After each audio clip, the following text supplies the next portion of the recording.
Folks, let's continue this conversation with Congressman Scott Perry. Congressman, glad to have you here. Same question to you that I asked to Mr. Ferris. The same regime that is undertaking a disgraceful response to Hurricane Helene, the same regime that is screwing up the longshoremen strike, in charge of the lives of our sons and daughters in uniform, now deployed, a lot of them to the Middle East. Should parents be concerned today? Well, parents should certainly be concerned about who the commander-in-chief is and what their experience level is. And of course, Joe Biden it's been aptly put, has been on the wrong side of every foreign policy decision made over the last 4 decades.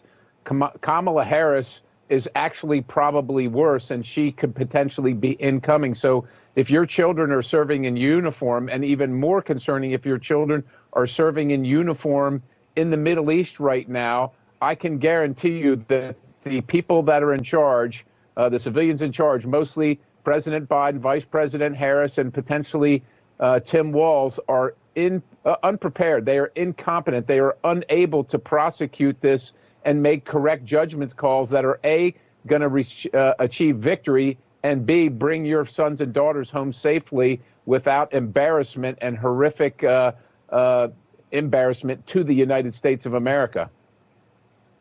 Congressman, I know this next question I'm going to posit doesn't reflect every Republican, and certainly not you, but for the last 2 years, your party leaders, at least, have been rubber stamping massive inflation-causing, unsustainable overspending at pandemic levels, funding billions for illegal aliens, billions for overseas wars, billions for agencies that are openly breaking U.S. law, like the FCC, for example, and this approval of allowing a group of foreign investors to purchase over 220 American radio stations.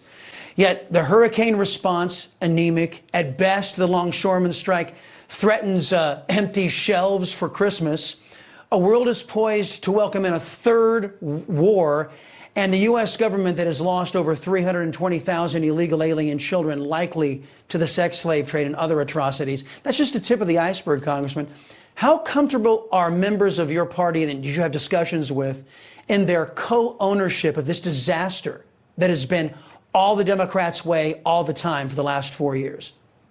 Well, I would say that Republicans are certainly far from perfect, and the Lord knows that I've had my fair share of criticism of our own side. But Chris, let's not act like we're in this dance hall by ourselves, right? We've got Democrats on the Senate side that won't even move one appropriations bills. We have Democrats on our side of the House, on our side of the building, that won't help us on any occasion to vote for border security, for any kind of fiscal sanity, won't even vote to pay for the funding that they send, that we all want to send to our neighbors in Israel.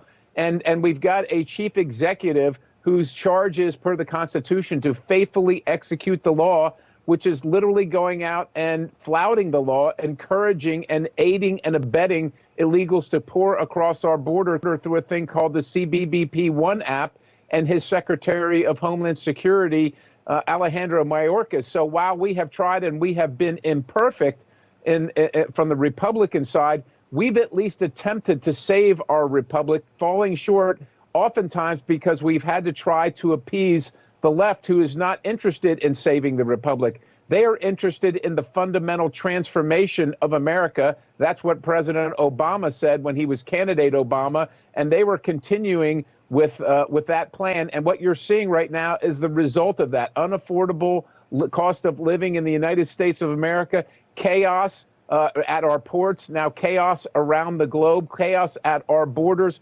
chaos all around us. This is exactly what the fundamental transformation of America has in store for us, especially with 4 more years of Kamala Harris and Tim Walz.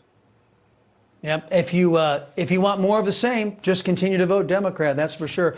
Congressman Scott Perry, appreciate the visit as always, sir. Come back soon.